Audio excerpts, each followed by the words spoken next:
BTech BSc agriculture join అవ్వాలనుకుంటున్నారా? తెలుగు వారు ఎక్కువగా చదువుతున్న యూనివర్సిటీ ఐటీఎం యూనివర్సిటీ గ్వాలియర్. నమస్కారం, మీరు చూస్తున్న సుమన్ టీవీ. నేను మీ కీర్తి.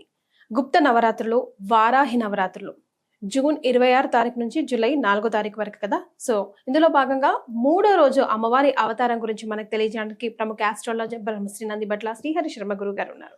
నమస్తే గురుగారు. వాగర్థావివ సంపృక్తౌ వాగర్థ ప్రతిపత్తయే జగతః పితరౌ వందే పార్వతీ పరమేశ్వరౌ ఆదిత్యాయ చ సోమాయ మంగళాయ బుధాయ చ గురు శుక్ర శనిభ్యశ్చరాహవే కేతవే నమః.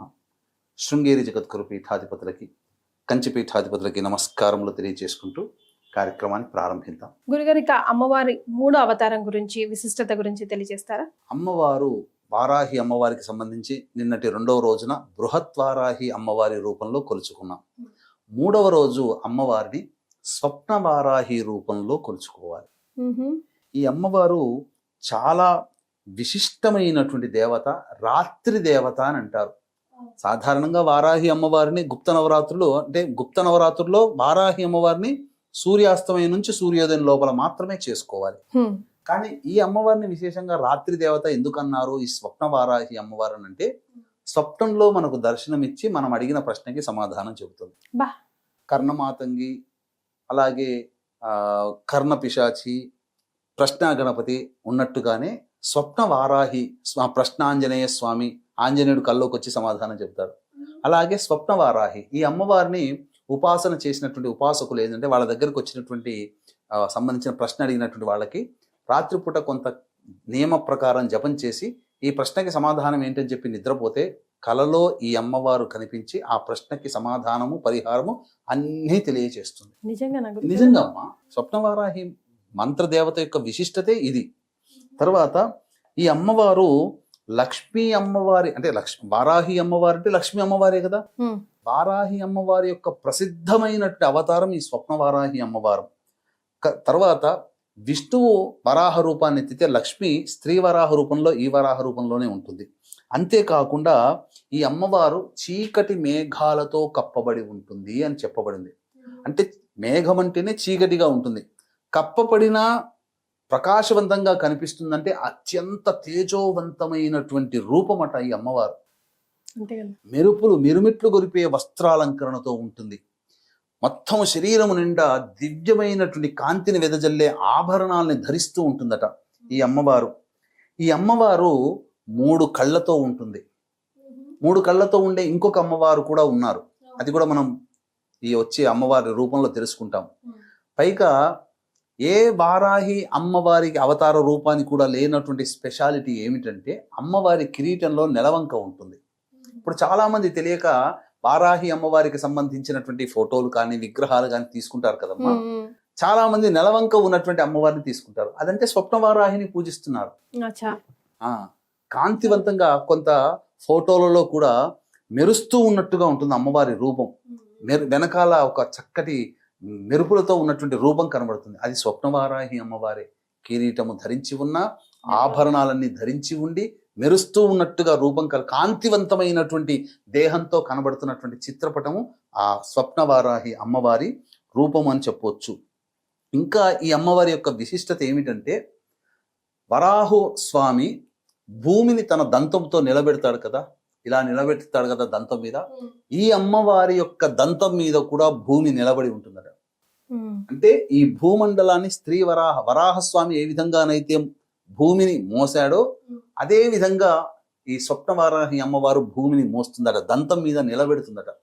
అటువంటి అమ్మవారు ఈ అమ్మవారు. ఈ అమ్మవారు ప్రధానంగా 4 చేతులు ఉంటాయి కదమ్మా. ఈ అమ్మవారు ఒక చేతిలో పాము, ఇంకొక చేతిలో మేక, ఒక చేతిలో కత్తి, ఇంకొక చేతిలో డాలు, ఇవన్నీ కూడా ఈ అమ్మవారు ఉంటుందట. ప్రధానంగా ఈ అమ్మవారి యొక్క వాహనం ఏమిటంటే అశ్వవాహనము, గుర్రము.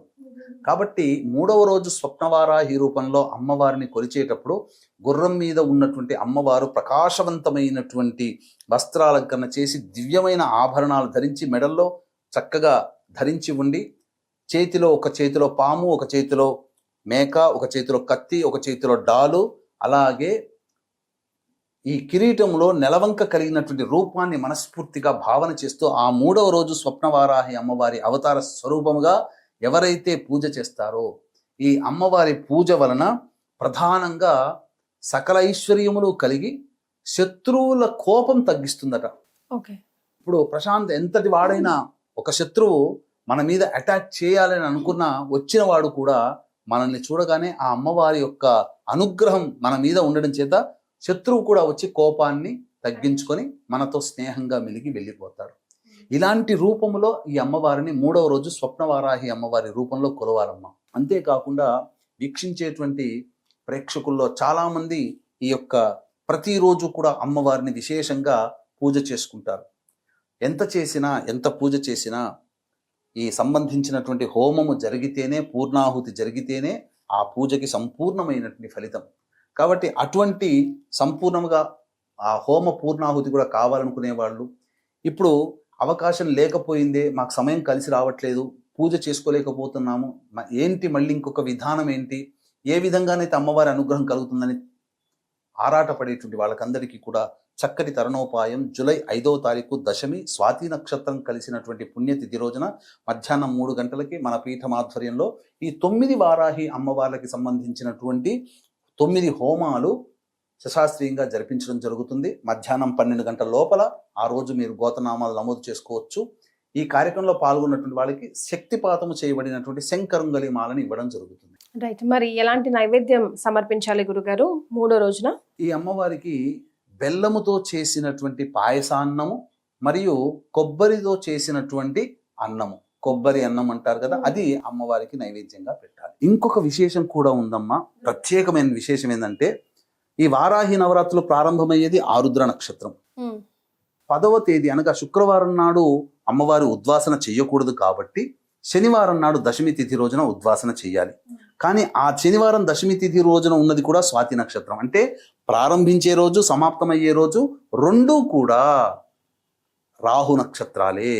ఈ వారాహి అమ్మవారి రూపం కూడా రాహుస్వరూపం. ఎందుకంటే సగం వరకు దేహమే మానవ రూపం, మిగతాదంతా మరి ఒక రూపం. రాహు కూడా మొండె రూపం వరకే రాహు, తలకాయ రాహుది కాదు.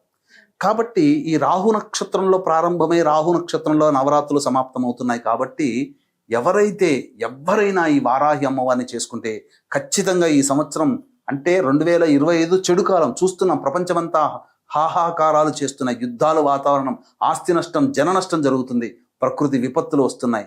అటువంటి సమయంలో ఈ అమ్మవారిని ఆరాధన చేయడం ద్వారా మనం రక్షింపబడతాము, దైవానుగ్రహం మనకు కలుగుతుంది, మనకు మన కుటుంబానికి కలుగుతుంది. ఇటువంటి అద్భుతమైనటువంటి కలయికలు కలిగినటువంటి రోజు కాబట్టి చక్కగా ఆచరించండి, తరించండి. చాలా సంతోషం గురుగారు. కులంకుశంగా ప్రతి ఒక్కటి కూడా వారాహి అమ్మవారికి సంబంధించి వివరించారు. ధన్యవాదాలు. సర్వం శ్రీ ఉమామహేశ్వర పరబ్రహ్మార్పణమస్తు.